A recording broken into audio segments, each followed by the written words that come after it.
Alors typiquement, on va éviter, tout ce qui est huile de coco. De manière générale, on va essayer enfin on va éviter, les textures qui sont, lourdes et qui sont grasses, pas forcément comédogènes, hein, mais typiquement, bon, vous savez si vous avez vu mes précédentes vidéos que, le beurre de karité, c'est vraiment mon ingrédient chouchou. Mais typiquement, si vous faites de l'acné et que vous avez de la peau grasse, ça sert à rien de l'utiliser. Il existe, suffisamment de bons ingrédients dans la nature sans que vous ayez besoin de mettre du beurre de karité sur le visage si vous avez la peau grasse. Après, on va éviter, tous les alors ce ne sont pas vraiment des ingrédients à proprement parler, mais on va éviter aussi les huiles essentielles. Alors je sais que je vais un peu, diviser en disant ça, mais les huiles essentielles lorsqu'on a la peau sensible, réactive, faut vraiment éviter.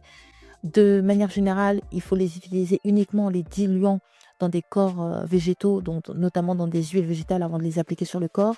Mais moi, je vous déconseillerais d'utiliser des huiles végétales sur la peau lorsque vous avez une peau sensible et réactive. Après, est-ce qu'il y a d'autres ingrédients? Oui, là aussi, je vais diviser, mais typiquement l'huile de jojoba. Moi, depuis jeune, on m'a répété que c'était l'huile qui se rapprochait, le plus du sébum de la peau. C'est complètement faux.